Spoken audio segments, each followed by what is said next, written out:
Hi, welcome to Not On Shelves. I'm Rachel. I'm Michelle. Welcome back. I've read some books. Have you? No, Okay. I have been awful this month. I just strictly podcast books. That's all I can get done. Fair enough. Well, I've read 3. I bought some more solo leveling, so I completed volume 5 and 6. I'm close to the point in season 2, or where the anime is. Mm-hmm. So I'm excited about that. And then I read the second book, Apprentice to the Villain, which is just, I love it. Got a little frog. Yes. It is. It's cute. It's really cute. And that's all I read. So 3 books, kind of. Yeah. Well, I didn't read anything, but I have a stack of get rid of books. Yes. So. You were busy, which is, a part of book collecting. It's the yearly purge. Yes. Not spring cleaning. It's the yearly December purge. The stress of my house being a mess because I have everything everywhere. I know. Christmas gifts and piled up books I need to file in somewhere. Yeah, it's fun. I'm like, no. I need to get rid of everything. I've done that a couple times. Just purge some stuff. It's fine. So you want to get into Krampus? Sure. Okay. So we're doing, as Michelle said, Krampus, the Yule Lord by Brom. Brom illustrated this too. So all these illustrations were his. Interesting. I didn't realize that. That's cool. Yes. So I kind of want to, before we get into the book, kind of give like a history lesson for Krampus. Because I know, well, with the movies and everything coming out, bringing back his traditions, kind of, there's might be some people that still don't understand Krampus. Well, there's a lot of different, yes, Yule or winter gods, kind of, because there's like the Yule cat too that eats people that don't get new clothes. Oh, okay. That's interesting. I didn't know about that. So Krampus is generally, it started in like Germany, kind of European, kind of, yes. But one thing is always kind of true to the story is, that Saint Nicholas, his day is December 6th, and Krampus is usually on December 5th, which is called Krampus Night. I'm not going to try to pronounce that in German. Just not doing it. So basically, Saint Nicholas rewards the well-behaved children, and while Krampus punishes the bad children. That's usually the most kind of like bare bones. That's kind of what it is. It's just different kind of, a lot of people, it was like 16th century kind of and on, where the folktale kind of came, or maybe actually written down, I should say. And Brom, who wrote this version of it, drew heavily on Norse mythology as well as German mythology. Is there a term for that, or is it the same? Just throwing that out there. Now, I'm happy to start. Okay. Also, I want to point out, Yule, we did this book at a really good time, because Yule was the 21st. Oh, okay. It's the longest night of the year is when Yule falls on. Okay, cool. We played that probably just fucking right, didn't we? Yeah. Yes, awesome. I didn't research that. So, why? I was more worried about Krampus. Yeah. Yule was before Christmas. Right, and I knew it's that. like a seasonal festival. Yes. So each quarter, there's like a festival. So there's like the Yule, winter, the summer one, summer solstice. Summer solstice. Beltane and Samhain. Okay. Halloween and spring. I gotcha. No, I gotcha. Yeah. Do you have anything else you want to talk about?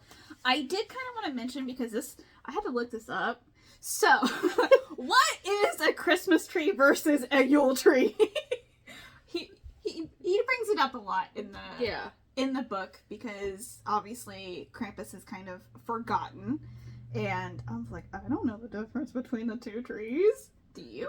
A lot of it has to do with like Christianity's taken things from pagan festivals. Yes. The Christmas tree, or the Christian adaptation, actually evolved from the Yule tree, which I thought was pretty interesting.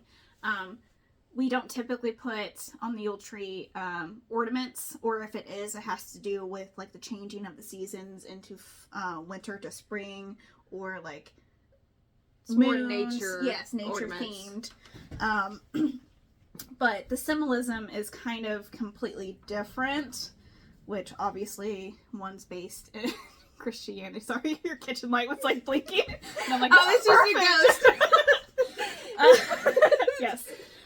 So like the Yule tree is supposed to have like symbolize life, fertility, and offerings to the spirits and gods. And then of course, Christmas tree, symbolism of the Star of Bethlehem, guiding light, and the birth of Jesus.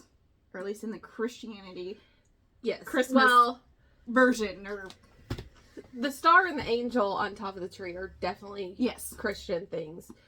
Yule is more nature-based. Yes. All of pagan celebrations are more nature-based. A lot of the stuff that we have now is like Christian holidays, so like Easter, Christmas. Yeah. We've taken a lot from paganism and adapted it yes. Yes. That's why we have bunnies and eggs. What? Yes. Yeah. So, okay. Now that we kind of did a history lesson, I know random things about random things. Well, hey, I'm all for it. I did a little bit of research into Krampus and kind of the difference between the two, and because I just think it's interesting. I think the lore behind Krampus is really interesting, but I didn't really know a lot about it. Yeah. So I wanted to learn a little bit more and kind of figure out what the difference is, because Krampus is upset about the Christmas trees. And I'm like, there's still trees. I don't understand. But I had to research that just because I didn't understand the difference. So, which is fine. Yeah. I'm allowed to not know things. I'm like Rachel. No. Okay. So let's get fucking into it. Right? Yes. Well, if you have any questions about Krampus, look him up. Yeah, and look up other Christmas, like, winter deities, because they're interesting. They actually, yes, they are. This book has, I think, 19 chapters and broken up in 3 parts, and there's a prologue, I think. Yes. Okay. So, prologue is basically an introduction from Krampus, stating that Santa imprisoned him for 500 years, and he's gonna kill him. Yeah. That's the whole basis of this book. Yes. So, if that's not your jam, don't read. It is pretty interesting. Like Rachel mentioned earlier, there are some illustrations by the author. Mostly like characters. Yes. And through each chapter, at least on the Kindle version, it had kind of a black and white. Yes. And then it has the full color illustrations. If you're watching the video, you get the Krampus. For the Kindle version there in the back of the book, which I was glad to see that. I was kind of surprised that the pictures before each chapter, I saw yours, and it's like the whole page. It is not like that in the Kindle version. No, that's not. I was a little bit disappointed now that I saw that. Disappointment in 2 minutes. But, alright, so it kind of takes place in West Virginia, Appalachian Mountains, which is also kind of creep. Yeah, the Appalachian Mountains. There's a lot of spooky things in there. So, yeah. Look that up if you're interested. Okay. There's also a bunch of cryptids, apparently, in that area. Yes, I would not be caught dead there at night. Ain't happening. You'd have to pay me quite a sum of money, and I still don't know if that would be worth it. So, the people living in the Appalachian Mountains, good, man, hats off to you. Well, there's certain things I that don't they don't know. do. I don't know if I could. Okay. Okay. So part 1 is chapter 1 through 5. Do you kind of want to go through chapter or just kind of a general overview? We can just do general overviews. Okay. So it kind of introduces the main male character. Okay. Well, it's one of the main people. Yes. This is broken into different POVs. Yes. Krampus being one of them. Santa. Jesse, which is our guy coming up. Santa. Yeah. And The general. Isabel. Yep. The general. Dillard and Chet. Yeah. There are tons of POVs, which I enjoyed. I feel like it helped the story. Yes.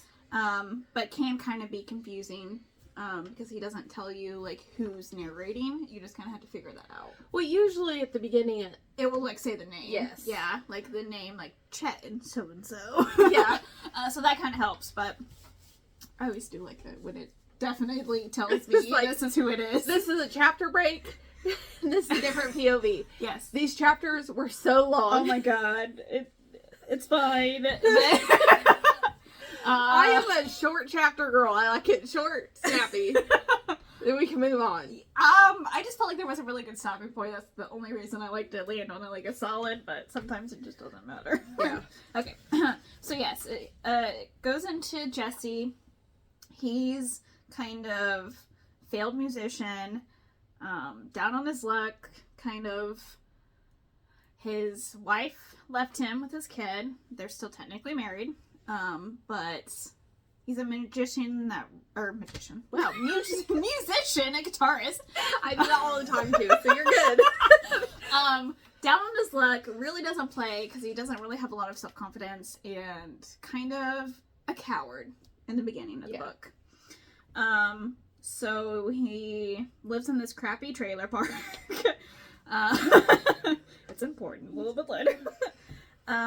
So we kind of find out a little bit about him and how his wife left him because he really wasn't going anywhere, and now he kind of runs drugs for the big drug dealer in town. Which is named the General. Yes, his name is the General. His God-given name, I did write that down, is Samson Ulysses Boggs. So yeah, the General. And his wife kind of took up with the local policeman, so who's actually technically in the General's pocket. And he's like 70 also. Yes, he's a little bit older. Yes. So basically, he's heading home from the bar. I think this is Christmas Eve, correct? Yes. Yes. Christmas Eve, and the bar closed early, so he had to leave, because he was drinking himself, to death, basically. And this gets a little dark pretty fast. Krampus is a very dark story. But yes, he's in his truck. He doesn't want to go into the empty house or trailer. Just because, there's no one there. And so he falls asleep in his truck. Well, he thinks about killing himself, yes. And then he doesn't work up the nerve. Obviously. Because then he wouldn't have a story. But yes, he cowers out of that, and... Which is a good thing. Yes, it is a good thing. Yeah, don't take that out of context. Woo! Yes. Yeah. Suicide prevention hotline. Insert. Anyways. So yes, he wants to kill himself, but then he can't do it. And so he wakes up to fighting. Santa Claus is like running across. And this is buff Santa. This isn't like chunky Santa. Yes, think Norse god, but Santa with the beard and everything. Buff, Real buff. Real buff. And these like gray-skinned devils, because we don't know who they are yet, attacking Santa. Santa gets on the sleigh. Yes. And one of the devils falls off on top of the car. And that's what kind of makes everyone come out and are like, what the fuck is this? And then something falls through the roof of his trailer. He doesn't know what yet. He hasn't investigated that yet. He's like, I don't know what is going on. Yeah, he's like, what?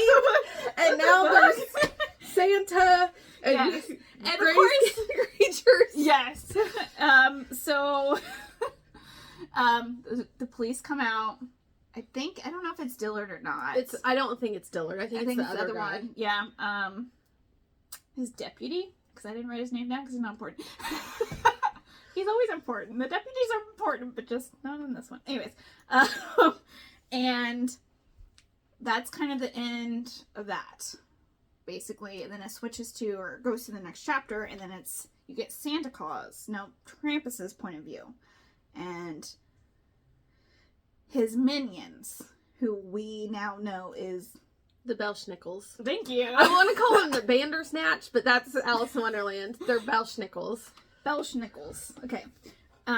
Which are kind of his indentured servants, slaves, kind of. They do his bidding for him. They report back to him, and now the race is on to find the bag, because that's what happened to fall in his trailer. Yes. Santa's sack. Santa's sack. Yeah. we'll get into that in a second. So, after the police come, do their investigation, and everyone just goes back into their house. And he's like, oh yeah, something fell in my house. Then he realizes it's a sack. And he's like, because he saw Santa and these Belschnickels, fighting for it, and he's just like, man, I either drank too much or It's a weird still dream. sleeping, yeah. So he just doesn't understand, like, What's going on? Yeah, so he's like, the sack? What the fuck? So he... Because one of the Belschnickels, the one that fell from the sleigh, died. Yes. So he is dead. Yes. Which leaves 5 other ones? I want to say technically. Yes. Yeah, 5. Because there's Whippy, Nippy, Yep. Isabel, Vernon, and Makawa. Makwa. Yes. Which, for the majority of the book, I thought there were 2 of the, Nippies? Or... No. The, Native American ones. But there's 3 of them. Yes, there's 3 of them. Yes. Yeah. Yes, there's 3 Native Americans, because obviously Native Americans at the time believed in nature and believed in Krampus. Which I don't think is 100% accurate, but we're in America in this. Yes, yeah. It's fine. Yeah. The book lore is this. So basically, Jesse kind of puts his hand in the bag. It's in a dark mist, kind of. Don't put hands in things you don't know where it's gonna go. Or liquids. Don't put hands in strange liquids. Don't drink the strange liquids. PSA here. Anyways, so it just kills me in like sci-fi movies where they're like, "Oh, I'm gonna put my hand straight into this then weird thing." Yeah, nope, 100%. Yep. And so basically, Jesse soon finds out that the bag can only make toys, can produce toys, and you have to visualize what you're thinking of for it to pop out. Yeah. To find it, I guess. Yeah. Whatever terminology. It's better for that. So, because he thinks, of course, he's going to make money, so he's like, diamond ring, and then, of course, it's all toys, because that's what the bag can get. He is pretty smart about it. He's like, okay, what is the most valuable toy? Oh, yeah, no, 100%. Gaming system. Yes. Which, PlayStation. I think it was a PlayStation 2, and I'm like, God, this is stupid. Anyways. So yes, because he was kind of feeling down in the dumps because he couldn't get his daughter the gift that she wanted. It was sold out everywhere. As Jesse refers to them, the slutty dolls. They're like tiger ninjas. Yeah, I want to say they're almost kind of like the monster dolls or the Bratz dolls. Just a sluttier version, apparently, because he brings it up a lot. And so he kind of gives her like 2 bags full of toys. You know, all the accessories that go along with that toy. Yeah, all the Ball dolls, brands, all the everything. And so then it kind of switches back to Santa, and he uses this ram to call his children, they say, but I don't think that's very accurate. At least description, because it's like Odin's ravens, Odin's wolves, and I think that's it. Yeah, it was ravens and wolves. Yeah, so he calls them, Santa does, because obviously his fight with the Belschnickels. I'm just gonna I don't know. Krampus is slaves. Every time. It's gonna be anyways. So because Santa actually has to kill his reindeer because they got injured in the fight. Yeah, because the sled crashed. Yes. I mean, there's a fight on there. I don't blame it. So then he calls the Yule goats with the other sleigh to come get him, I think. Yes. Or is that, that's somewhere in there? Does he call the Yule goats at this point? Maybe. Maybe not. I don't think not so. Yet. I think he's walking around. He walks around. So Jesse's at his house. Well, his wife's new house. Well, he went to his mother-in-law's house, and they weren't there. Mm-hmm. So he goes to Dillard's house, which is the chief of police in the small city town. He's the chief, but not the sheriff. Yes. So I don't know how that works, but okay. I think I don't know how that works. I'm not gonna put my I'm not gonna put my face in that. Anyways, so this is where you start to not like Dillard. He's kind of a dick. Well, you get introduced to him, and you're like automatically, this guy is awful. Yeah, he kind of is. But basically, after he gives his daughter all the toys, Linda kind of seems, which is his wife, sorry. Linda and Abby. Linda's his wife, and Abby's his daughter. I don't remember how old. Did it say? I think she's like 5 or 6. 5 or 6, okay. It told us how old Linda was for some reason. She's 26, in case you care. But basically, Dillard comes home, and he kind of sees Jesse in there, and he's like, kind of being a dick. He's just like, I told you not to come here, why don't you just let Linda go? And Linda's kind of almost scared of him. Yeah, I feel like it's a verbally abusive relationship. Yes. It's not physical at this point. No, it wasn't physical at that point. But she is very nervous, really like, just fucking go, Jesse, just fucking go. Like, I don't know. I felt like the weird vibe. So automatically from that start, you're like, okay, Dillard's kind of a dickhead. Yeah. And then, of course, to show more of his power or to whip his dick out, really, he sets his fucking gun on the cruiser and he walks away and eggs Jesse to shoot him. Yeah. And he's like, you won't. You want to know why? And Jesse's just still looking at the gun and he's like, because I know your character and you're a coward. Doesn't obviously say it in that terms. But he's just like, I measure men and you won't ever do it. Yeah. Also, Dillard works with the general, which we don't know at this point. We don't know who he is. He also is rumored to have killed his previous wife. Yes. Although he's convinced a lot of people that she just ran off with someone else. Which 90% of the time, that's not the case. Yeah, it's not. Especially in the Appalachian Mountains. No. Anyways.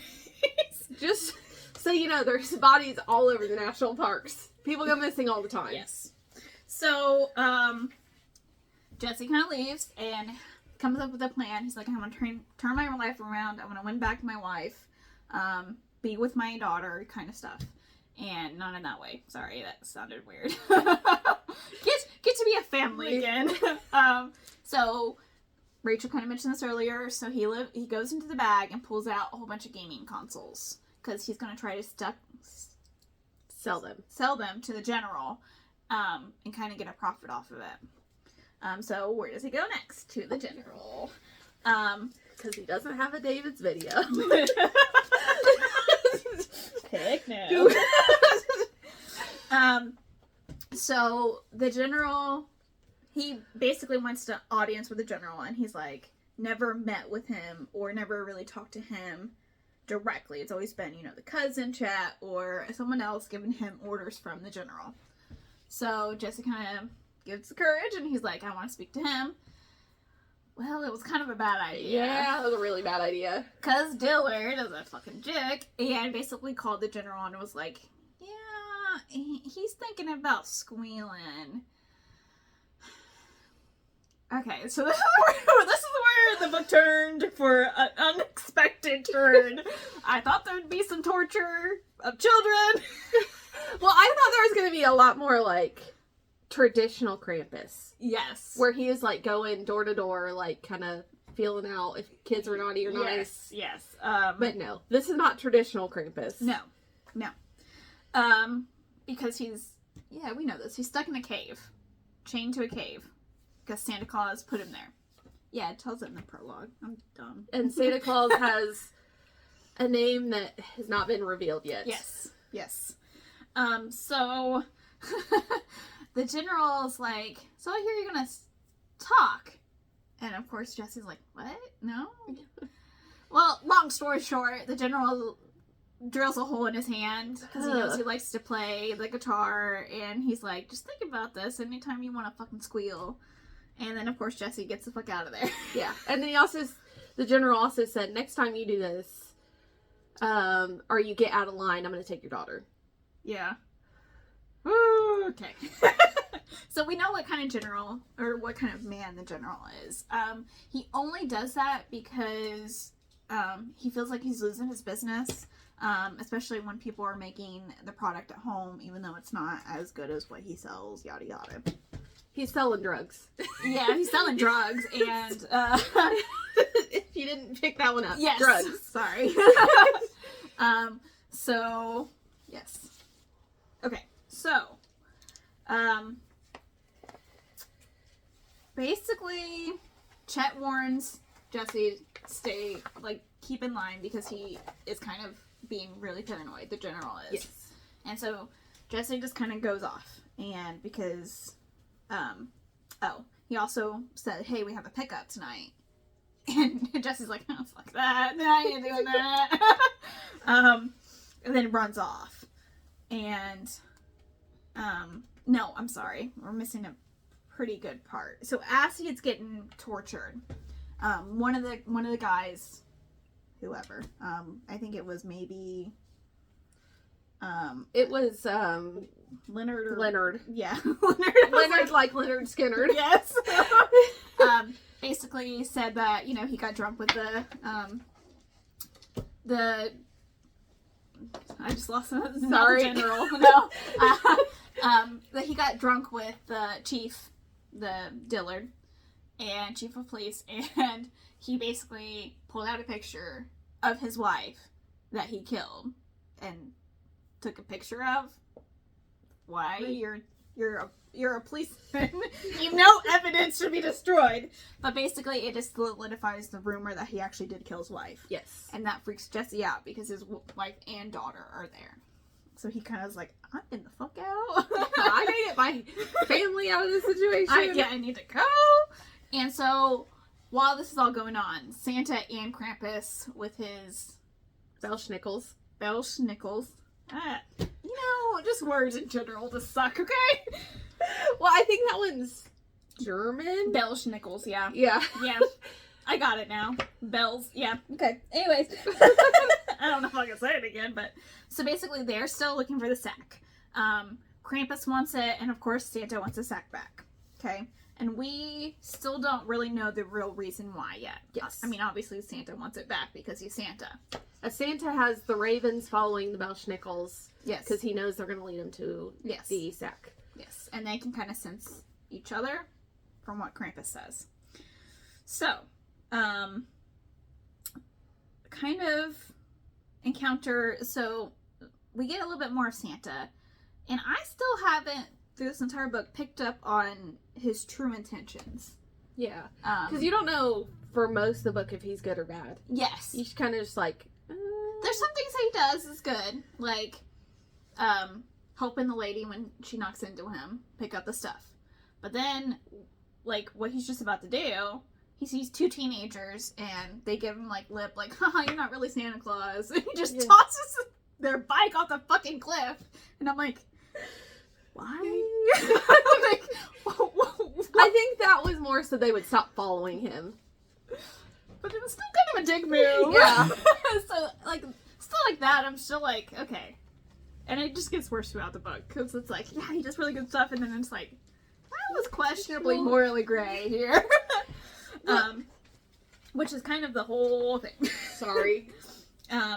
So basically, Jesse races to Dillard's house because he's like, oh my god, my kids are there. But then he's like, wait, I don't have a plan. What am I doing? So then he's like, okay, let's go to the drug stop. Do the pickup. Do the pickup, because after he gets the drugs, the person that usually he hands it off to gives him cash. And he's like, well, by the time the general realizes I, got the $2,000 in drug money, he won't, it's like, that's chump change. But, but it's the principle of the fact, Just go to the pawn shop and sell all the game consoles. Right? They're not stolen, so, I mean, anyways. So, this is where we meet all the Belschnickels. I almost had it. So, Chet is the cousin of the general. He's there with the pickup and he has the drugs. Mm-hmm. And it's, of course, at an elementary school. Cool. Dillard's there for backup. Or he was going to escort Jesse to county line, and then, the other guy got paid off too. Yes. So he's there. Leonard's there. Leonard's, no, he's not dead. Not yet. It's around this area where I was about to say. So then you kind of you get Elizabeth's point of view for like the first time, or one of the first times. And she's like talking to the other, Bells and Nichols, and they're like, well, let's go back to Krampus, and she's like, he gave us command. We either get the fucking sack or we die. So basically, once he commands you, you have to do what he commands. Yes. And you can't put Krampus in danger, and you gotta save Krampus. Yes. If he's in danger. Yes. Otherwise, you kind of have, like, free will. And, they're, most of them are just kind of, like, talking in, Shawnees? Yes. That's the tribe I forgot what it was. Oh. I got you. Just a little bit late. And then of course Isabella was like, I never picked it up. I just whatever. And she's like, oh, let's go. And she like runs off, and Leonard's dead because he had the bag. It fell out of Jesse's truck, and he was already agitated because he had seen some shit. And he was like, I need to fucking get go. Let's go. I'm out. And so of course Chet and them take it like, you tweaking, man, and so Elizabeth comes out because Leonard has the bag and cuts his throat, takes the bag, kind of runs off. Kind of, yeah. Like, I'm like, kind of. Yes and no. And I think this is where Santa shows up too. The Raven Circle, they found the bag, and I almost kept calling him Krampus. Santa comes walking out of the fucking wilderness, and Big Buff Santa. Yes, Big Buff Santa. And so Chet is running towards Dillard's police car, and he's yelling, "It's a setup! And Dillard kind of like goes towards Jesse, and the Belschnickels see Santa, and they're like, oh, fuck. And they're like, come on, Jesse. They all pile into his Ford F-150. With a camper on it. And I just want to say, both the trucks that he has, Dad has those trucks. That is hilarious. Like, he has a Ford Ranger and an F-150. You have options, damn.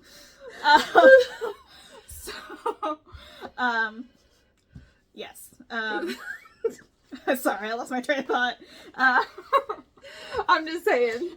So Dillard goes in his police car, goes after Jesse, runs over Santa Claus because he just popped out of nowhere, and Dillard's like, what was that? And because his airbag goes off, that's how hard he hit Santa.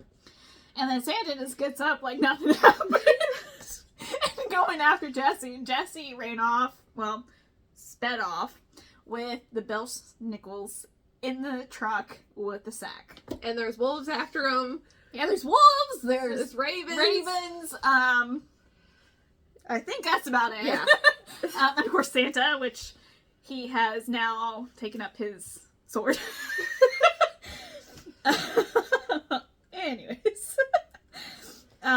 So the Belsnickels take Jesse to Krampus's cave because Yes. we have the sack, we have this random guy Yes. in an F-150. We're going up the mountain. Yes. The much needed mountain.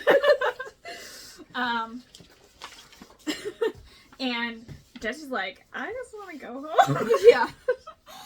So they go travel through the woods to get to the cave that Krampus is in. And Isabella kind of tells Jesse, like, the longer you're around Krampus, the more his, like, magic rubs off on you, and you can do, or I don't think you can do magic, but you are, like, stronger, faster, heal faster, all that stuff. Well, they also have more magical ability because they're Belsnickels. Yes. So it gives them some magic. Yes. And Krampus heals Jesse's hand yes. with magic mead. That's not meant for humans. It's from Asgard. Yes. So basically, the Belsnickels give Krampus the bag, and he's like, my precious. Kind of. And this is where we find out the really dark history of Santa Claus, or at least the Santa Claus in this story. So the bag's supposed to be black because it's Loki's bag. Loki gifted it to Krampus, but it's red because of all the blood that Santa spilled on it to make it his bag to be the master of the bag. So how to control the bag? You have to have Loki's blood, be a direct descendant. Yes. Krampus is a direct descendant of Loki, which is the trickster god in Norse mythology. If you didn't know, not Loki from, kind Marvel. of. Kind of, but not really. Not the same person. I mean, you can imagine it's him because he's hot, but it's fine. I'm just saying, Rachel. So basically, to remind the bag who his true master is, he drops one single drop of his blood on the bag, and it kind of welcomes him back. Yes, and it turns back from red to black. Yes. And, so he's still, weak. Yes, he's still weak. He's still chained to the cave at this point. So he needed the bag because Krampus, so Santa uses the bag as a door to his toy storage wherever he lives. Okay? Krampus can use the bag as kind of a portal. He has to know what he's looking for and envision it, and then he can grab it out. Yes. Am I saying that correctly? Yeah. Okay. Or he can go into the bag depending, because if you put your hand in the bag, wherever it leads to, your body part is in that area. Yes. So you can get pulled through the bag. Yes, kind of like a portal. in the fashion. Kind of like Portal 2. For the video game people out there. So Krampus needed the bag to find the key to his shackles. And since he's still kind of weak, it takes a lot out of him after he finds it. Because I think it was in the bottom of the lake or some shit. Yeah. He also uses Jesse's help to... Yes, because he... At this point, because he's weak. Yes, because Jesse said that he could use the bag. And he's like, oh... So you're a descendant somehow. Somehow, I mean, all of them are doing it with everybody. Yeah, so let's be real here. So after Krampus gets the key, he unlocks his shackles. Of course, he's like really weak, and Isabella's like, I can do that. He's like, no, I waited 500 years for this, god dang it! Which, you know, I liked. I just like that little, like, yes. So now Krampus is free. Yes. But they need money, they need food, they need weapons. Because they know Santa's coming, the wolves are coming, the ravens are still here, I think, at this point. Yes. As Krampus gets free, Jesse drives it off and to find something else, or a better, like, place, safe place. They gravely injure one of the wolves. In their pursuit, somehow, some way, he, like, tears the camper up. But yes. And Jesse shoots the ravens. Yes. Once they find a place to stop, the ravens are after him. He shoots them. And then Krampus has one of his Belschnickels go get them. And He eats them. I assume for strength. Yeah. Because they're Odin's Ravens. I almost said wolves. I mean, there's some wolves in there. Which are also Odin's. Yes. So I assume, just like the link to the old, he needed it for power, because I don't know why otherwise. Unless he just likes eating beer. I don't know. Anyway, so yes. So Jesse kind of turns the gun on Krampus, and he's like, okay, I want to leave. And Krampus is like, let's strike a deal. Because he knows he still needs someone from this time period that can get them around. Because none of them know how to drive. Yeah. Because they get the money from the general's safe. Which is hilarious. And the guns, also. They empty the fucking safe using the bag. And leave behind a cow head. A cow head. Because they decided to kill the cow and cut off his head. And I don't know. I think they were eating the cow. Yeah. Yeah. The poor cows. Poor everything in this book. Anyways. Then it kind of switches back to Dillard. The general is pissy because Jesse did the thing at the, Yes. It's not really his fault that Santa and everything came out. But Chet basically reported back to the general and is pissed, and he wants Jesse. So he thinks the best way to do that is to lure him with his daughter, Abigail. I called her Abby through the rest of the book, sorry. And Dillard is like, I don't really want to do that. I want to be a better person. I don't want to hurt the ones I love anymore. So he grabs Abby from Polly's house, and Polly is Linda's mom. And he brings Abby home, and Linda's like, what's going on? What's happening? Yeah. And then, of course, he spins the tale that Jesse is gone crazy doing drugs at who knows. And that he wants to hurt Linda and Abby. Yes. Linda kind of doesn't believe this. I mean, kind of. I wouldn't either. She's like, that doesn't seem right. Yes. Like, because the Jesse she knew is like, coward, wouldn't do that, doesn't have the balls to go against a drug lord or some bullshit, Yes. So she's just like, no, I don't That's not right. No. Because let me talk to him. And Dillard's like, nah. Yeah. You're not doing that. I'm taking your keys away too. Yes. So he basically is like, hey, stay inside. I'm like, please. I mean, also, something has happened here. So basically, we are to the point where Krampus kind of tells Jesse the lore behind why he fucking hates Santa. Yeah. Fair enough.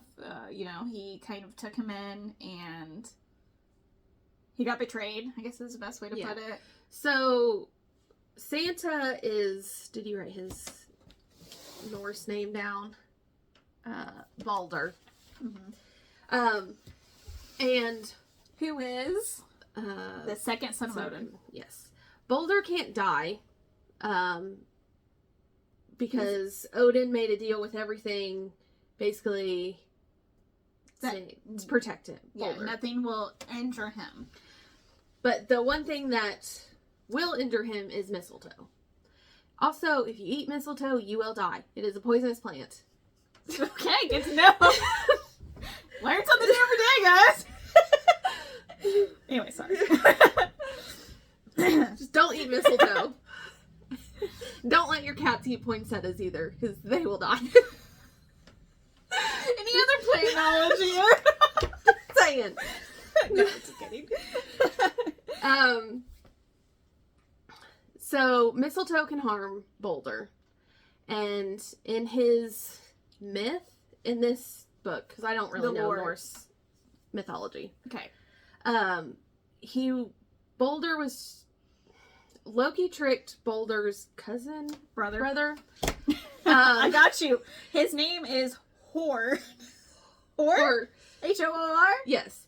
Who is blind to Yes. shoot an arrow at Boulder and kill him. Because he made kind of a sport out of it because he was invisible to everything that he thought. Yep. Somehow they overlooked the mistletoe. They say it. I'm sorry. I don't remember. But yes. Yeah. So Boulder dies. He goes to hell with one L.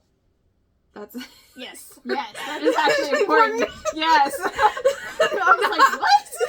But yes. Yes. Yes. which is Norse underworld. Yes. And then he's somehow resurrected. Yes. After Ragnarok. Yes. He was destined to come back after Ragnarok. In Odin's grief, he killed his other son, Hord, who killed Boldar. Favorites? Playing favorites, motherfucker? Anyways, that's fine. Yes. Boulder is basically Achilles. Let's just put it out there. Yeah. I mean, yeah. Invincible to one thing, yes. Yes. So we kind of get more of the lore between that, and we really don't know the whole resentment issue yet between the two. So Jesse kind of goes off and with Isabel, because they need food, they need gas for the truck, just supplies in general. Yes. They walk to the mini mart. And so Jesse goes in after taking the money from the safe and spends some money and gets some things, and he tells her, hey, I'm gonna call. And she's like, that's not probably a good idea. And he's like, I'm gonna call. And she's like, okay. And this is where he finds out that his daughter's not with Polly and that Dillard has her, and he's freaked out. He's like, I need to go. So they leave the gas station and go to Krampus, and he's like, hey Krampus, like, I need to do this. And Krampus is still trying to find the arrow, the mistletoe arrow. And he's like, I'm not in the mood, like, go the fuck away. And Jesse pushes him a little too far, and he's like, I will make you my slave. And Isabella's like, no, you made a blood promise. And he's like, you're right, my lion. Yes, I love that. So Jesse kind of like runs off at this point. Yes. To Polly, because he wants to get Abigail, because he's like, my daughter's in danger. I don't have time to deal with y'all's nonsense. Yes. But they kind of like tie him up, and Krampus is like, I want to find that other wolf. Because the Odin's wolves mated for life. The one was dying after they escaped, and Santa just left them behind. Like, oh, there's nothing I can do for them. Fuck it, leaving them. And see, dick. Anyways, so they go try to find the wolves, and Jesse finds an opening to take the truck and get away. He happened to still have Santa's sack. Krampus's sack. The sack. Loki's sack. Yes, I'm like, wait, this is where it gets a little confusing, because now we know Santa Claus is technically Boulder, and then too many names. Anyways. There was a lot of Norse mythology, and like, for me, it doesn't click like Greek mythology, because I know Greek mythology, so I'm like, okay, well, who is this person, and why is this person important? And there's wolves that have these names. Yes, I mean, the names really are important. I mean, I did write them down, but they're different versions of the same spelling. Norse mythology I know a little bit more than Greek mythology, just because of the God of War games. They use a lot of the Norse mythology in there, so I know some things. And the newest video game of God of War actually has Boulder in there, and his mom is Freya, which is just another word for Frigga. Interchangeable, kind of. Yeah. So, you know, I know some things. I'm a little bit better with Norse, okay? So basically, yes, Jesse gets away. He goes to Polly's house. Yes. He's like, where are they? And he finds out they're at Dillard's house. Which he already kind of knew. And then... It's fine. At this point, he, like, rips out her phone, but she has another phone. She walks to the neighbor's. Yeah. Walks to the neighbor's house or whatever. And so Jesse's on the way to Dillard's house to get his daughter and his wife if she'll go. Yes. Then it switches to Dillard yes. At this point. Dillard gets a call from Polly saying, hey, Jesse's gone crazy. He's on his way to your house. Yeah. It kind of scares her, which kind of leads into Linda believing the story a little bit more. Yes. So Dillard kind of is like, go in the bedroom, and shut the door, and Linda's like, no, I can talk to him. And he's like, I can use this. Not the best. No, this ended poorly for everybody. I mean, anything that Jesse decides to do ends a little bit poorly. I mean, yeah, true. Fair enough.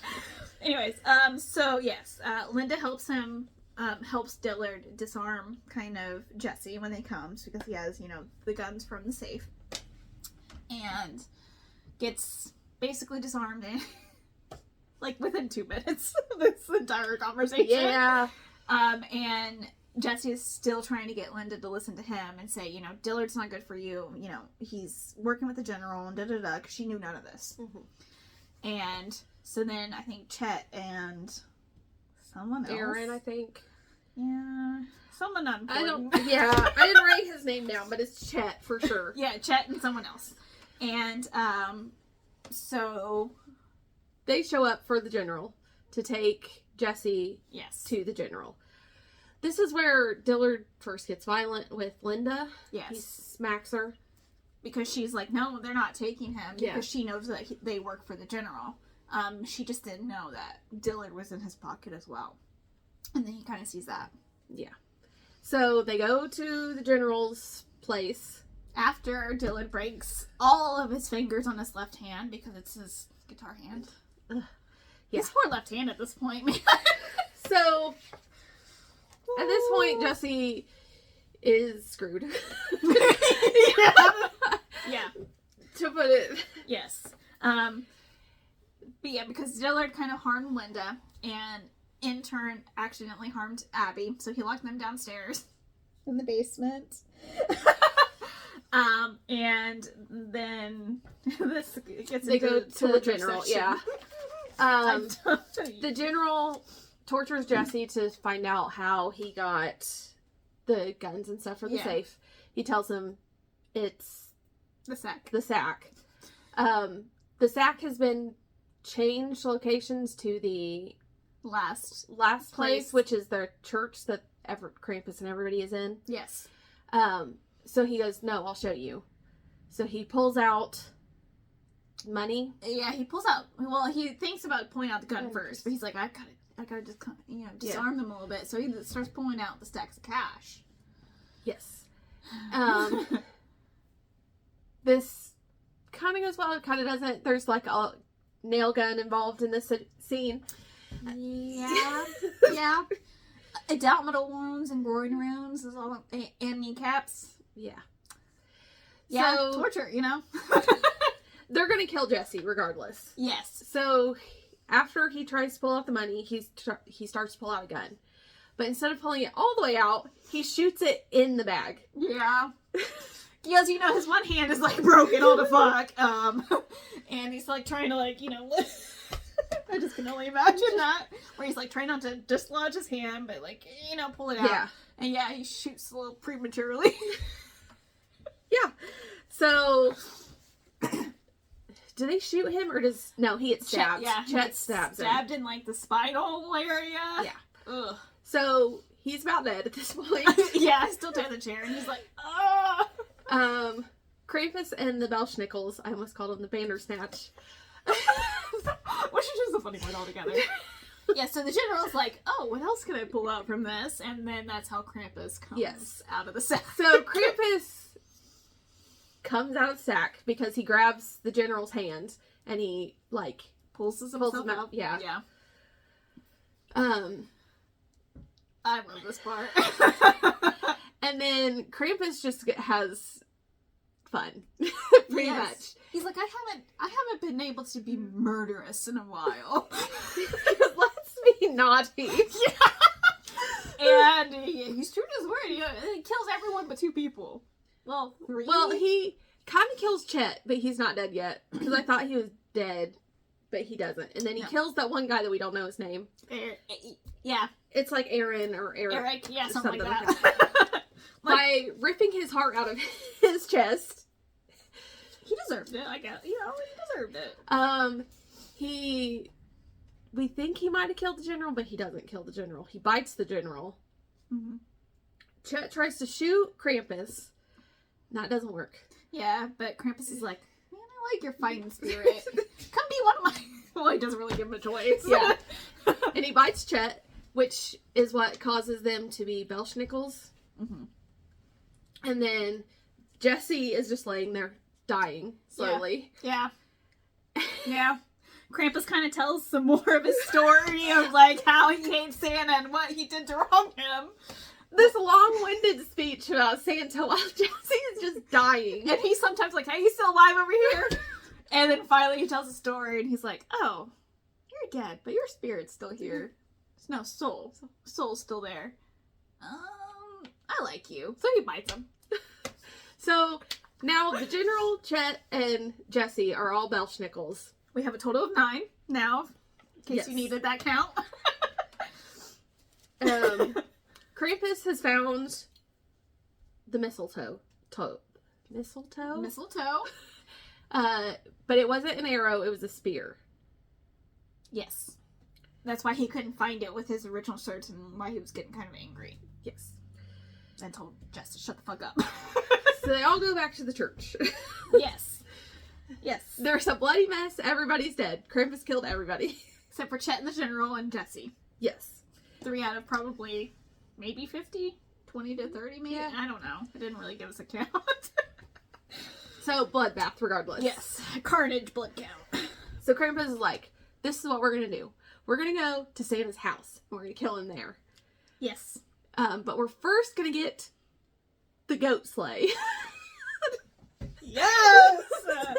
Yes. So Santa's castle, or Boulder's castle, is in Spain. Because he doesn't like the cold. Yeah. Same. Same. I thought that was kind of interesting, but it might go back to Norse mythology. I'm not 100% sure on that. But yes.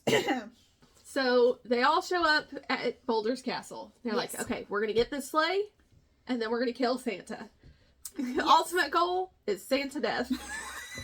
Santa needs to die, y'all! Yes. And so Santa already kind of knew they were coming due to his, we assume his wife, Mrs. Claus, just based on the description, but it doesn't really necessarily say in this portion yet. Yes. And so Santa is just waiting for them to arrive at this point. And so the general's the first one to die.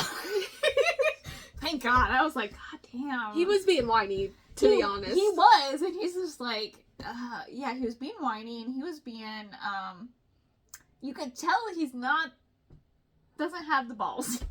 Like, he's a drug dealer, but he doesn't have... But he had other people doing his business. Yes, so he's not used to doing his own shit.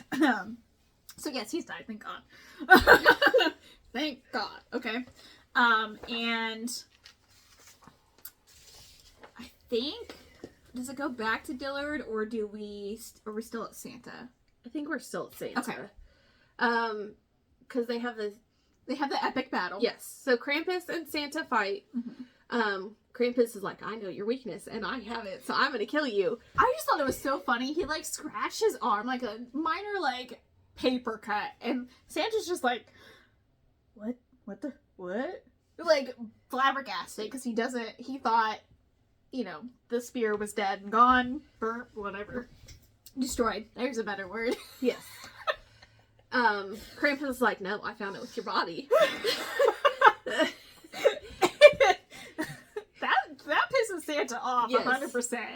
And so at epic battle, I don't think Santa gets any good hits on Krampus. No. Maybe one, but Krampus is just like, I'm chopping this off, cutting this down. Like, Krampus cuts his head off. yes. And he puts it on the spear. On the sleigh. I would be that spiteful bitch, you know? And then he kind of raids his castle with intentions that he's going to burn this place to the fucking ground. And he lets all the reindeer and stuff go, which I thought was kind of like, aw, Yes. you care for nature. You know, anyways. And he finds out he's using the goat's blood for the reindeers to help the reindeer fly. The Yule Goats. because they have their old spirits. Yes. I don't know if I'm saying that right, but yeah, something like that. So he's been killing goats to help reindeer fly. And the only 2 Yule goats left in existence is the one that's pulling the sleigh, apparently. Yes. And they have names, but I don't know what their names are. I did not write down the goats' names. I probably should have. That would have been cool with me, but no. I made sure the ravens' names are on there, dang it. Do you have the wolves? I... They're more important than the ravens. No. Apparently I don't. One of them's name was like Jerry. To be honest with you. I don't think that's right. It is right. I'm telling you. Anyways. We'll come back to the wolves' names.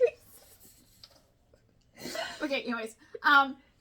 So they found that Santa was kind of doing some black magic bullshit to Make him Santa. make him Santa, basically, yes. So they kind of steal some black sleeping powder. They find Krampus's keys that basically you put in any door and will unlock any door. Yes. What else does he grab? Oh, he grabs his Belschnickel's clothing. He's like, here, put some on. And they're You've been in rags for stylish. too long.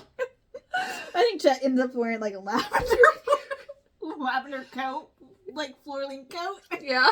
I find that hilarious. Isabel has a panda hat from earlier. Yes, which is too cute. And so as they're going to leave, some of the fires have already started, and Santa's 6 wives come out, and the main one, who we still don't know the name of, I think it's like last chapter maybe, it tells her name, but her name is Perchta? Yeah, I don't know. Anyways, I skipped over that name. I didn't even know. Oh. I think there's an illustration of her. yeah, that's the only way I was like, she's important. Not really. Like, we don't even get her name until, like I said, maybe 90% into the book. Which is fine. She's not really important to the story. But basically, she tells Krampus that Santa is the chosen one by God and will come back. Yeah. And that kind of worries Krampus for some reason. Which we kind of find out in a little bit. Yeah. But after that, they burn his house down. And then they leave. Yep. He, as a precaution, or he takes the spear and I think you said he puts it on the sleigh. Yeah. Anyways, Santa's head is on the spear on the sleigh. and all the Belschnickels pile into this, what I assume is a tiny sled, but probably not. I only imagine it as a tiny sled because it's going to pull the 2 goats. But it's fine. Goats are strong. So, I guess Yule goats are. Anyway, it goes to part 3, which is we're kind of in the last part, Yes. basically. And this is where Krampus does some... Questionable things. Yeah, he does a lot of B&E, breaking and entering. So he's just like, I need to spread my traditions. And basically warn the kids, if they're naughty, that he's going to come beat them in a sack. Which... Fair. I mean, yeah, I guess. So basically, he tells them his story and who he is, and some of the kids are more receptive than others. And he gives them gold coins. Yes, he gives them gold coins, which are actual true gold, and I would almost say it's more than an ounce, because it did show a picture in the illustration, but he just said that like they were triangles, and I can only imagine they look like a Dorito. This is the shape, and I'm just thinking, man, a Dorito-sized fucking gold coin, like that has to be a lot. Well, like 7 or 8 of them were enough for the bartender to like buy whatever. Yeah, so you know it's a lot. So of course the kids, you know, because in this part of the country or county, it's very poor. Because obviously Jesse lived in the trailer park. Mm-hmm. You have a lot of tweakers in this area, and so a lot of them really just are like, oh, money. Which, you know, I would be the same. They're like, yeah, we're gonna put shoes out for you and give you treats. Yes. So Krampus kind of sees the TV and the world how it is, and he thinks the TV is bewitching people, which I think is kind of funny. Yes. Yeah, he's been in a cave for 500 years. And then it kind of goes back to Santa's house, where his wives decide to clean Santa up, his headless corpse, and they hold a vigil, where they pray till he comes back or they die. Yeah, they're gonna fast until he comes back. Yes. Which is not the smartest idea, but whatever. I assume they're still alive, so, you know. And around this point, Krampus takes the head off the sleigh, and he just, like, kind of chucks it. Yeah, that was at the church they were, like, staying at. And then it kind of goes to Dillard. Well, at this point, it kind of bounces back between Dillard, Jesse, and Krampus. Yeah. Right? And so Dillard's like, okay, what the fuck's happening? Like, I haven't been able to get a hold of the general. Yeah, he has been able to get a hold of the general. He's trying to make it up to Linda. Like, he's like, oh, you know, babe, I was just doing it to protect you, da-da-da, you know, the whole bullshit. Like, he's still trying to cover his ass. And that cycle of abuse right there. Yes, it is. And, I think this is where we stop at the tweaker's house. This is where we start to get there. They see a little girl in a field, I only assume. Yes. And they're like, and Isabel has had past trauma because she killed herself before she was a Belschnickel. Well, she tried to kill herself. Yes. Right after she gave birth. Yes. So she has a son that she doesn't know where he was, and we get kind of her backstory later. Yeah. A little bit earlier in the book, we kind of just went over it. Skipped over it, I mean. Yeah. So she's like, okay, I'm going to do anything I can for children. Yes. Pretty much. That was so cute. So she makes all of them stop for this girl. Mm-hmm. This girl is cold. She's skinny. She's trying to dig a hole in a field in the middle of winter. Yes. Yes. So, yeah, go ahead. Not a good situation. Yes. So they get the girl. They find, like, where she came from. The house, the little girl thinks that Krampus is the devil, which is a theme throughout this whole thing. Yes. And she thinks he's going to take her father away to hell. Which... because her father died. Yes. He's been dead for a couple days. He probably overdosed, I'm going to assume. So, they get to the house. They find out that this is a meth house. So they're cooking. Yeah. Chet kind of has to explain that to Krampus, and he's like, oh, they have the sickness. Yeah, the sickness. And, so, the mother, who's still there, she's high on crank, and, she's like, what are you doing with my baby? Because it's her daughter. The one that Isabella found in the field. And Isabella's like, asked the little girl if she wanted to come with them. yes. And she said yes. So Isabella's not leaving. Yes. So the mom is like, you devil will not take my daughter. And so she gets a shotgun. Yes. And tries to kill Krampus. And this is where we lose another Belschnickel. It's Makwa, right? Yes. Who had been with him for at least 500? Yeah.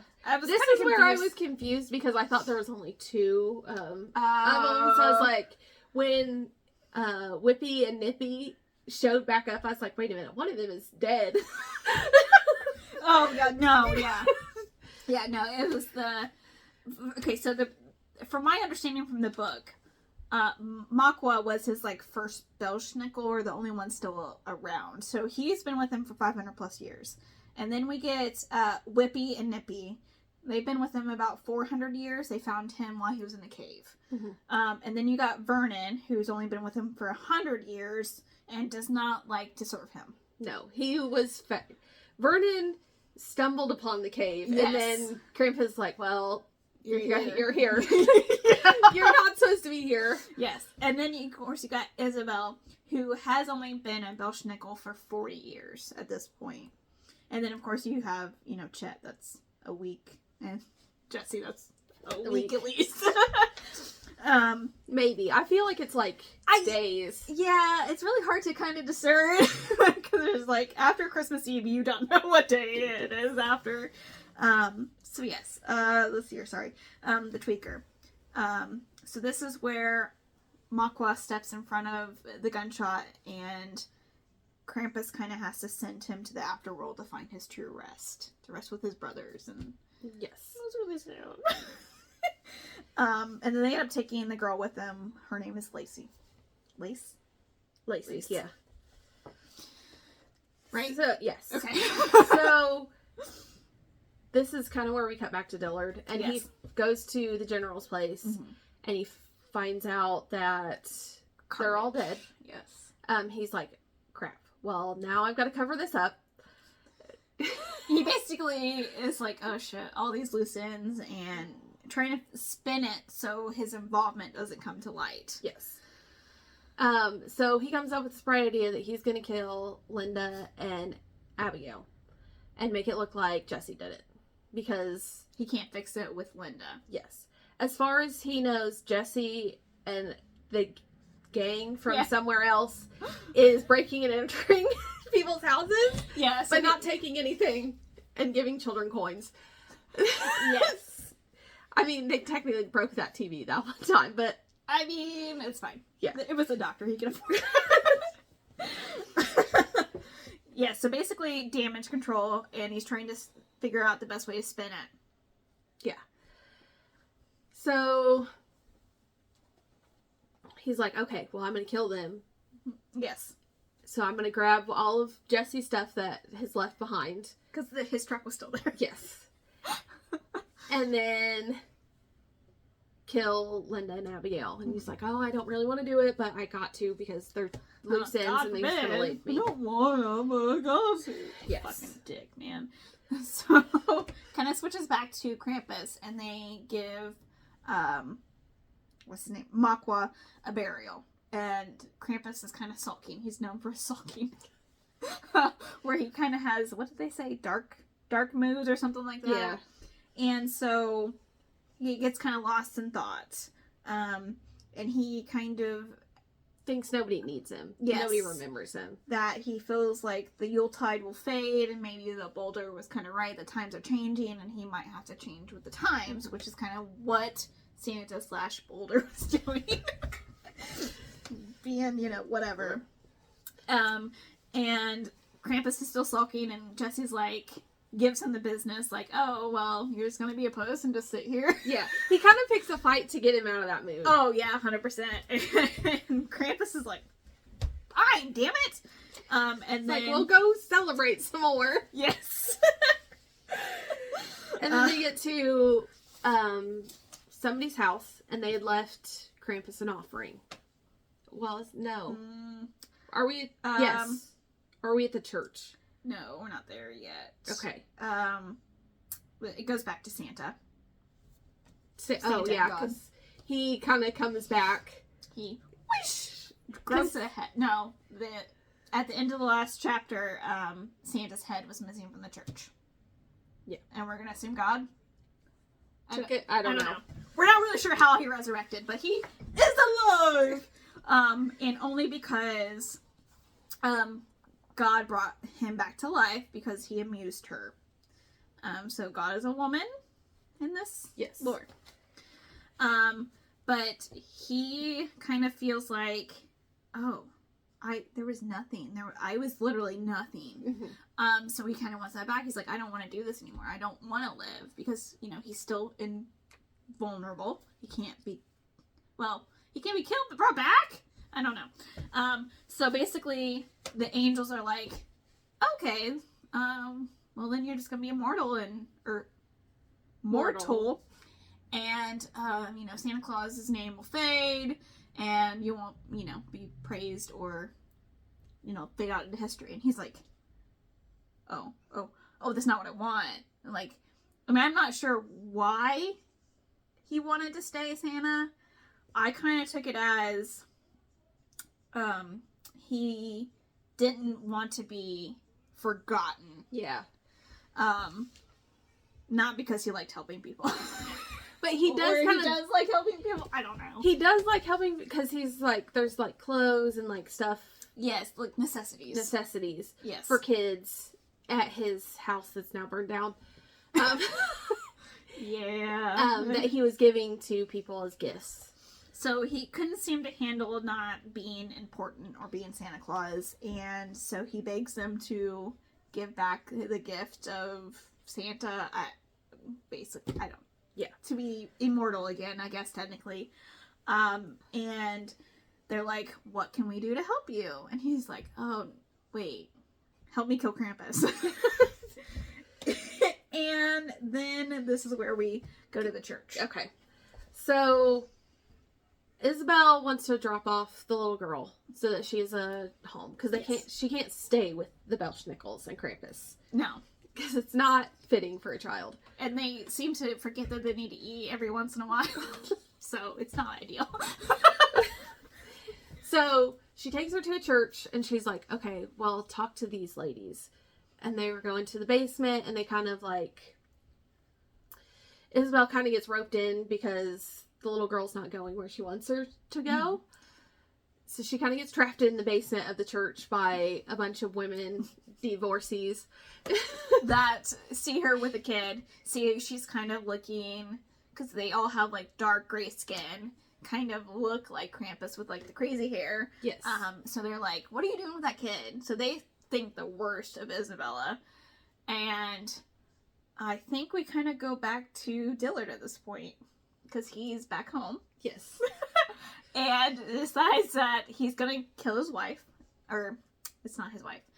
Kill Linda, his girlfriend. Yeah. They were going to get married? I don't know. Anyways. And the little girl, to make it look... He's like, I have to detach myself. I have to make it look like the general's place. Yeah. The compound. Sorry, that's the word I was looking for. And so he's like, okay, how am I going to do this? So he decides to take off all of his clothes in the bathroom and goes running towards Linda, and Isabella's with like, a ball peen hammer. Yes, with a hammer that I think he took from Jesse's truck. And of course Abby's like, what the fuck? Of course she just screams, but she's like, naked guy. Naked old guy. Naked old guy. Beware, danger. And so Linda moves out of the way just in time, and Linda was cooking Abby a grilled cheese. I don't know why I remember that. You're welcome. And I assume it's on like cast iron because she just flings it and like whacks him with the greased part on his face. Like the side of his face. Like Scarface. Yeah. Sprite shouldn't kill him there. But yeah, whatever. She runs away. He's injured. There's no... I don't know how his house is set up, because I don't know any house where the living room is not attached to a door. But whatever. Yes, because he kind of already deadbolted the front door. He kind of slid the pin in place for the sliding doors, which I think is right off the kitchen, from my understanding. So he's like, she won't have the time to do what she needs to do before I can actually get on her and, kill her. So she's like, okay, well, I'm going towards the basement. And he's like, okay, they're going to the basement. I don't have nothing to worry about. There's no escaping in the basement. He already knows that for sure. Creepy. Yeah. All right, dude. And he's like, yeah, there's no way to get out of there. Like, who thinks about that when they're like, anyways. So she outsmarts him with this one. So he apparently had a bomb shelter in his basement that he converted to a wine cellar. Yes. To me, a wine cellar would be cold, right? Well, or is it just the basement cold? The basement's just cold. Okay. So she gets in there and, like, it locks from the inside. So he's, like, banging against it and he starts getting, like, a migraine or some shit. Well, he did get hit in the head with a that's a pan. Own fault. Yes. It is. So he's trying to think about how to, like, get into them because he needs to tie up the loose ends. Then he gets a call on the radio from his deputy. And basically confirms that Jesse is at this church. And now we're back to the church. Yes. So, sorry, I just wanted to say that Dillard got his comeuppance a little bit. Scarface. So, Krampus goes into the church because I think he's mad about the tree. Yeah. See, this is why I was like, what is wrong with this tree? There's candles all over this church. Yes. First of all. Yeah, why? Whatever. Why? Fire hazard. Yeah, especially. So, Krampus goes in. The pastor's like, nah. The devil is not gonna mess with my church. Like, I'm gonna give him the business. So, Krampus is trying to get to the tree, and the pastor's like, nah. So, candles get knocked over. The church catches fire. Yeah, pretty much. Isabel's in the basement. Yes. Krampus carries out the tree. And the pastor. And the pastor, because he's fucking mad about the fucking tree. And then the women downstairs in the basement are about to pounce on Isabella with the kid. Mm-hmm. And then they find out that the church is on fire. And they're like, oh my god, we need to leave. And then they start trampling over each other to try to get out, but the doors open the wrong way. Like, they open in, not outward. And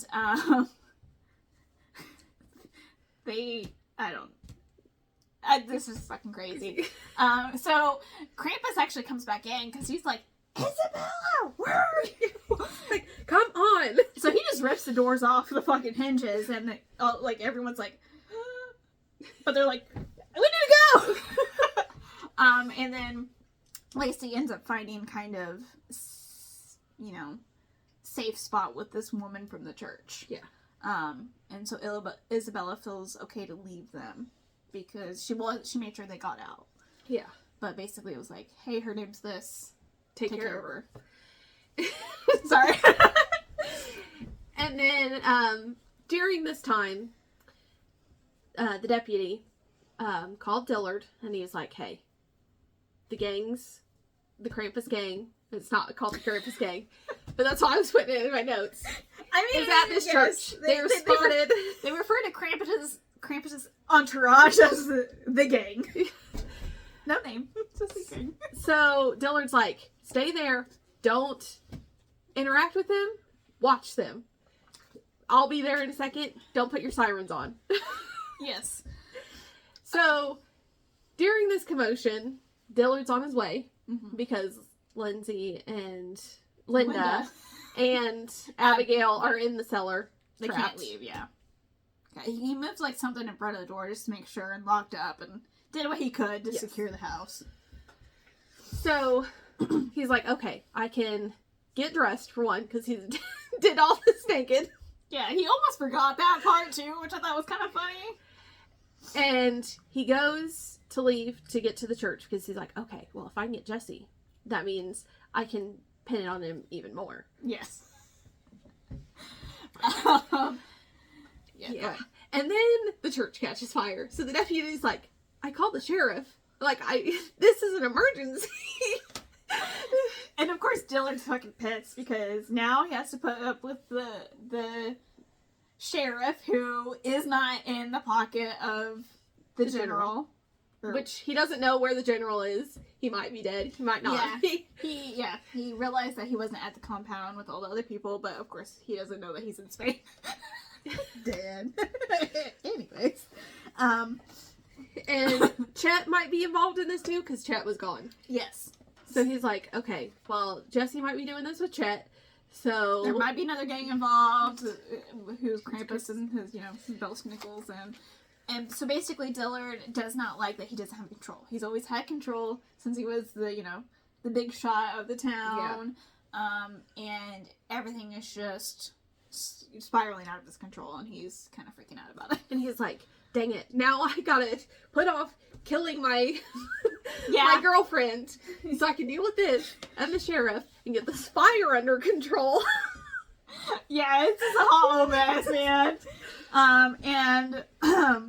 So of course by the time Dillard gets to the church, they're already gone on the sled. Yes. And so they kind of reach a town away, I assume. Yeah. Town, some house. Where? Who knows? And Krampus is kind of sulking again. Says he's almost out of time, which of course at that point we don't know why or why he's saying that. And then he sees his first tribute from a little boy and girl called Mary and Todd. And it was important, I feel like. Listen, when I hear Mary and Todd together, I think Mary Todd Lincoln. And I'm like, why those names together? Well, you're right. It could have been a different, but it was important. It was Krampus's first kind of tribute. And he gets all excited. He's like, we're gonna celebrate. Oh yeah, he is like, oh my god. And treating, they because they leave like candy and shoes. Yes. And so he's treating the candy like it's fucking gold. And he's like, here, you can have one, Isabella. You can have one. Like, he's just like treating it like it is the most precious thing in the world. And he goes, Jesse, get the gold. Yes. And so Jesse has like reach his hand and he's like, there's things yelling at me, crying. And then that's when we find out that the gold is in hell with one L. One L. And, if you get sucked in there, you're just going to be wondering with the dead. Yes. But that's where all Krampus's gold is. Okay, cool, man. And it's like a pile. Like, it's like literally like a mountain of gold. Yes. I want some, please. Anyways, so he pulls out the coins to leave in the boys and girls' shoes as tribute, as tribute to him. Yes. I just found this part so cute. So they make a stop at Horton's, which is a bar, and Jesse kind of gives them like 11 or so gold coins. He pulls out like 6 or 7 of them in the beginning, and then 5 more or something. Because they think Horton thinks that they're gonna rob him. Yeah. So he's like, okay, well. Well, I got a gun here, and I have someone that can help. And he's like, what do you guys want? And Jesse speaks for the group, and he's like, here's some coins. We just want to buy the bar out. And Horton looks at it. He's like, picks it up, does the bite test, which I don't understand. I guess I've never bit gold before. And he's like, oh my god, this is real gold.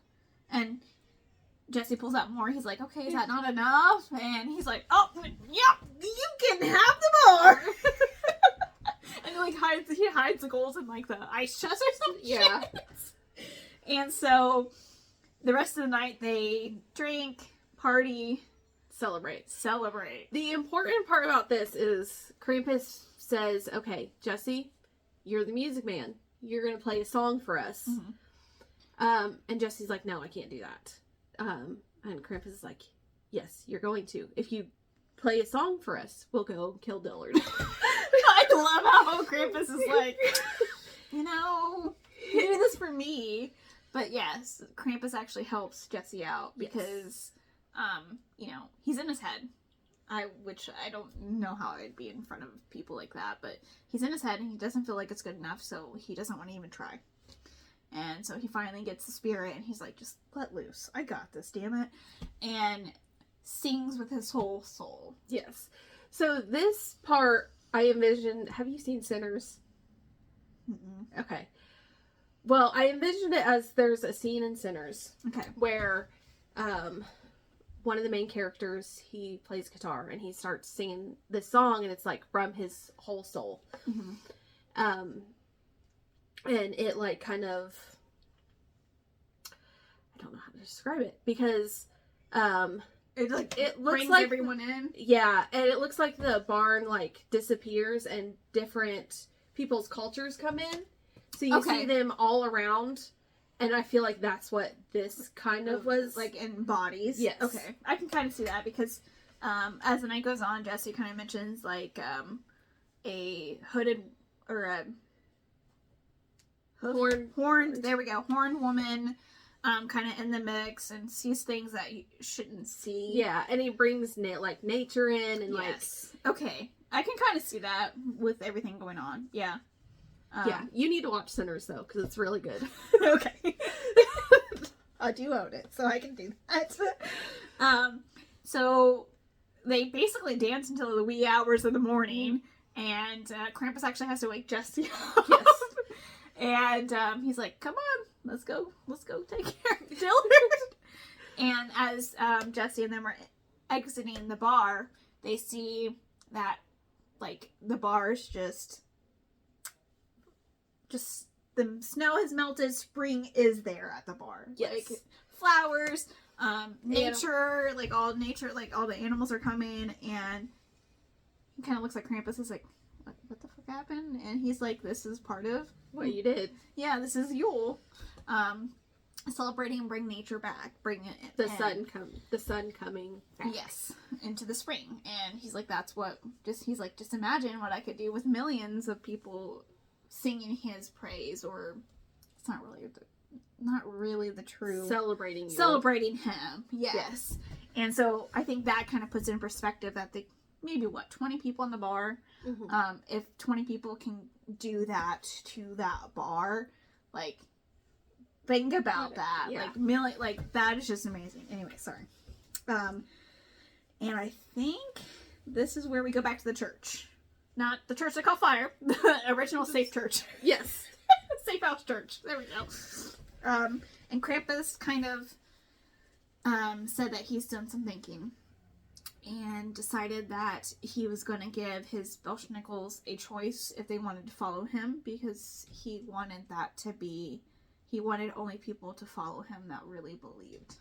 Yes. Kind of. And Jesse was going to be the first one. So he takes his blood out of Jesse, I guess is how he described it.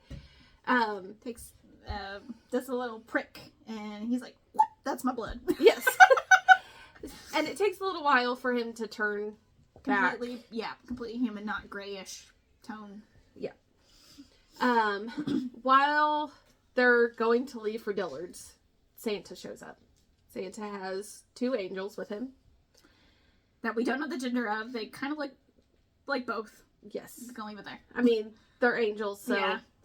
It doesn't matter. It didn't mention it in the book, though. But they're genderless. So Santa's like, I'm gonna kill you, pretty much.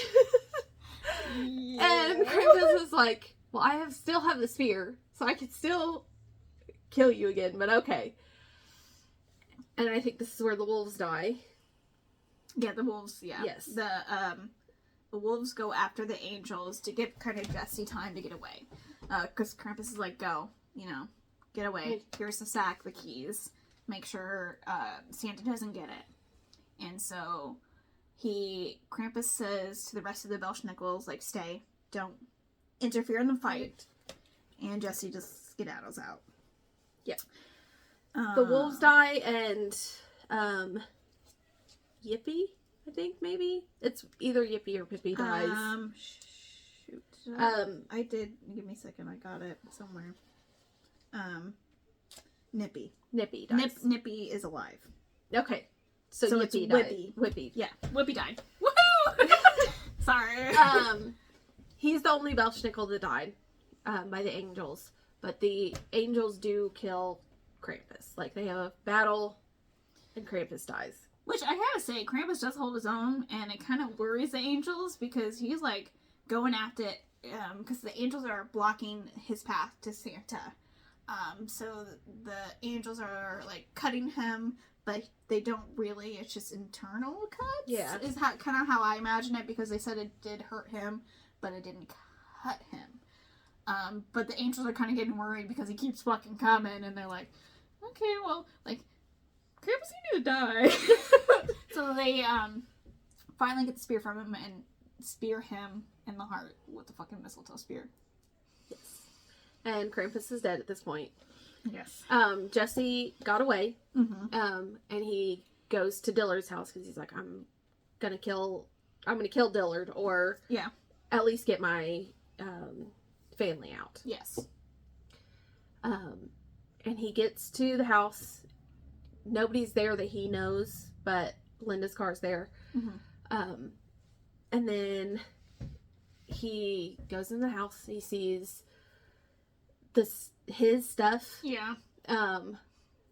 Dillard's like clothing and stuff from where he took it off in the bathroom. Yeah. And he's like, oh no, because he thinks maybe he was late. Yeah, that he didn't get there in time. Yeah. And he also gets the evidence of Dillard's wife's death. Yes. Which is the photo from earlier. Yeah.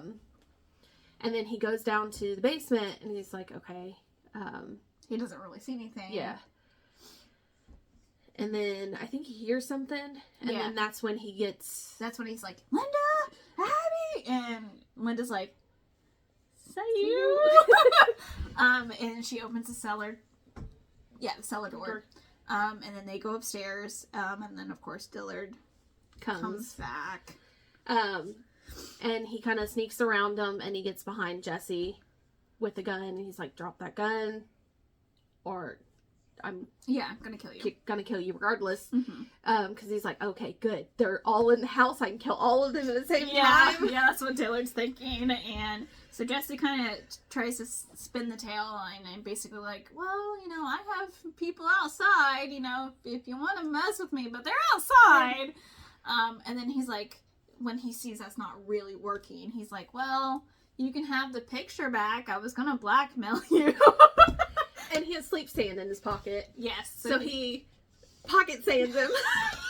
I love that. Watch out! And so, yes, Dillard kind of falls asleep. And so they tie him up, and he tells Linda to go to her mom, Polly, and he'll take care of things here. Yes. And then Dillard wakes up, and... It's tied to a chair. And then Jesse was thinking about killing him, but he brings the sack in, I think. I don't remember exactly how he gets the sack. Yes, he goes outside and brings the sack. Yeah, because he left it out in Chet's truck. No. His? Yeah, Chet's truck. Because he stole that after Santa let him go. And so he thinks of a better way, a less messier way. And he kind of wanted Dillard to suffer a little bit more. So he breaks some of his fingers, because, retribution. And then forces him in the sack to go to the labyrinth with the gold. Because it's still connected to that. Still connected to hell with one L. Yes. And Dillard doesn't really understand, which is kind of funny. He's like, what the fuck is happening? And then kind of as he's like, Jesse has him by like the scruff or the collar, and he's like, you can probably last 30 days without eating, right? And just drops him, and yes, he's surrounded by the dead at this point. Yeah. And Dillard is in hell with one L and a pile of money. He's like, I need to get out of here. Yes, which is kind of like it's a labyrinth in the netherworld, I think is how it explains it. Mm-hmm. And then Santa's waiting outside. I hate this fucking part. Anyways, so he's waiting outside, and he's like, I want the key and the bags. Or, the keys and the bag. Sorry, I flipped those. And Jesse's like, I don't know what the fuck to do, because the angels are there, I think, with him, and he's like, oh. And then Santa's like, I didn't have to wait on you. I could have went in. And, but he's like, well, but the world's a better place without that piece, you know. Yeah. And he knows what kind of man that Dillard was. So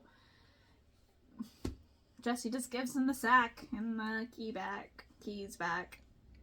I mean, what else was he gonna do? I know. I just. So Yes. Santa is Santa again. And he has Angel and God on his side. Yes. So I kind of understand. And then Jesse goes back to get his truck. Yeah, he swaps the trucks. Yeah.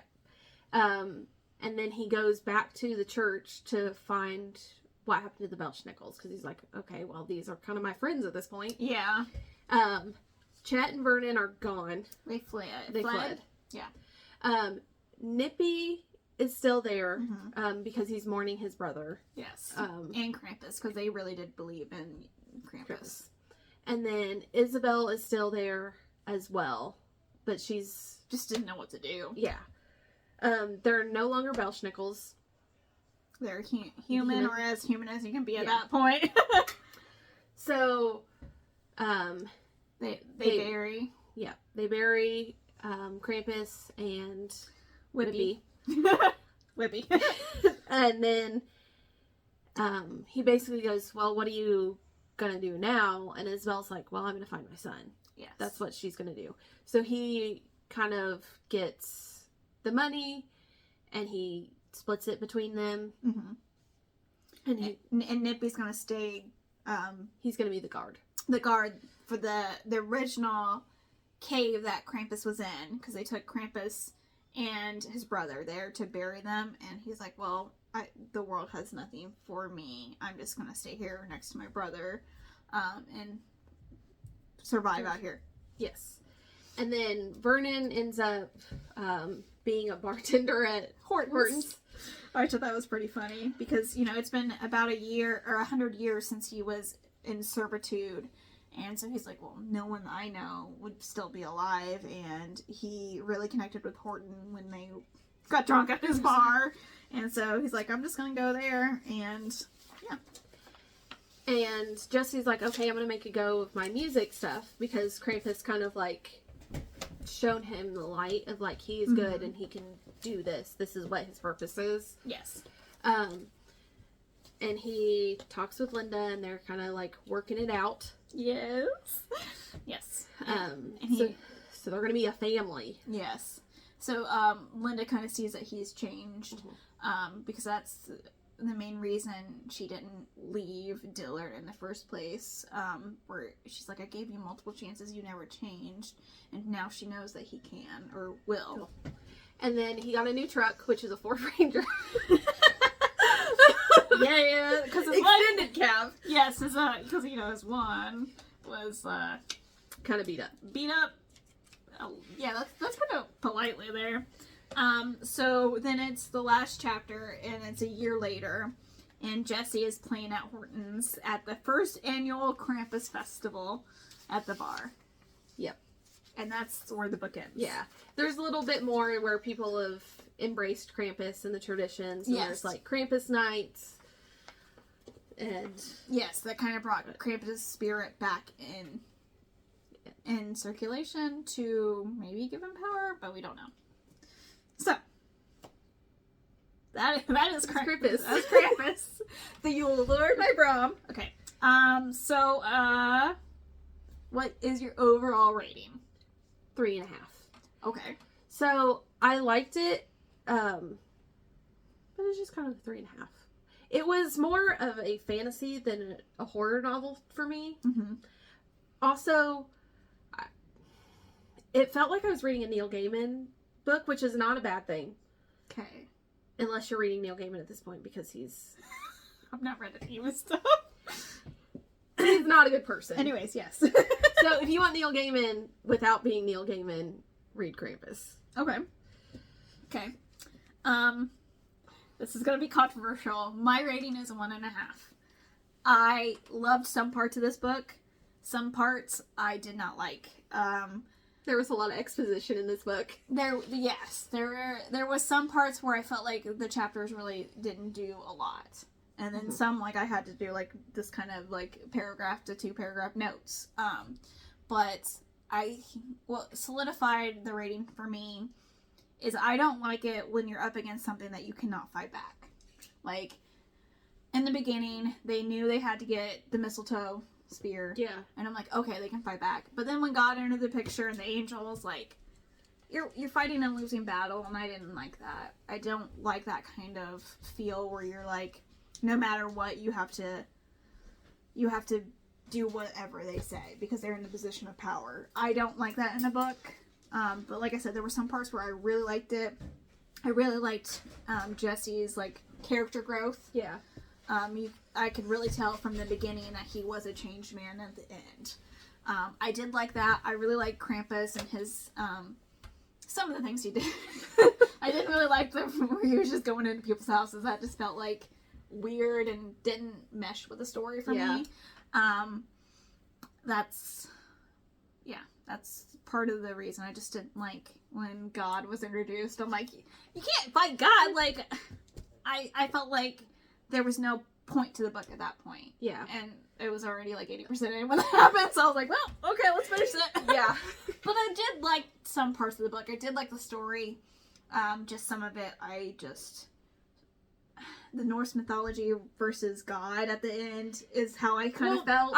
We had an accidental theme. And it was like Christianity versus another religion. Yes. And I didn't mean to do that. No. But here we are. Yes. And that's kind of why I gave it the rating I did. I just felt like in this kind of situation, you don't know a lot of the history and the magic, so you're kind of basically at the mercy of the author at this point. Mm-hmm. And then they brought God in. I'm like, well, you can't do anything against God. Like, that's where it starts to go downhill for me. Yeah. But if God wasn't in there and Santa just came back alive due to whatever reason, and Krampus and Santa are still with it, I probably would have gave it a solid 4. Honestly. But when Angel and God and I just don't like a power that you can't fight against. Yeah. And it kind of leaves you hopeless. Yes, and I didn't like that feeling. Krampus didn't get his happily ever after. No! Like, I did. I kind of felt helpless in there towards the end because, like, yes, his spirit still went on, but fuck Santa! Like, okay, what was your scary score for this one? Probably a 1, because it felt more like a fantasy novel. It didn't feel like a horror novel to me. Yeah. I was hoping for a little bit more horror, but here we are. Yes. After reading this, I would not classify it as horror. Yeah. I gave the scare score a 1.5, and only because of the torture. Like, it was pretty graphic. Like, when he broke his fingers, I'm like, I can never play again. Like, I was like, no. Which I think leads more into the helplessness there towards the end. I feel like it all tied it together, and I just didn't like how it made me feel. Yeah. Anyways, so that was Krampus. You want to go over our next book? Yes. Okay. So our next book is going to be The Deal by Elle Kennedy. You can't really see the title because it's shiny. It's shiny. But The Deal. And then January's theme is continuing series. Yes. So the first, right? This is how we're gonna read them too. Okay. Well, I don't know if the stack is right. We'll have to consult the board. Okay. The Mistake by Elle Kennedy is the second one to the off campus. Yes, off campus. And then we'll do Deviant by Jay Kristoff, which is the second one to Lifelike. Yeah. And then our fantasy pick is Sunbringer by Han Kaner. This is the second book to God Killer. And then our last one is Eternal Ruin by Tigris Grima. And I swear if that's not how you pronounce her name, I'm sorry. I butchered it all the time. I apologize in advance because some of the names in that book was... Ceasing yes again.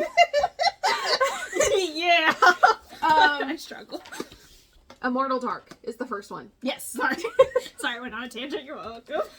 Anyways, so if you want to continue any of the series, or at least any of the books that we read, so tune in, or you can, hear us talk about them either way. But you can't read spoil things.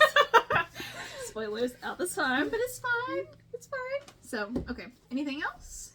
I don't think so. All right. I'll see you next time then. Bye. Bye.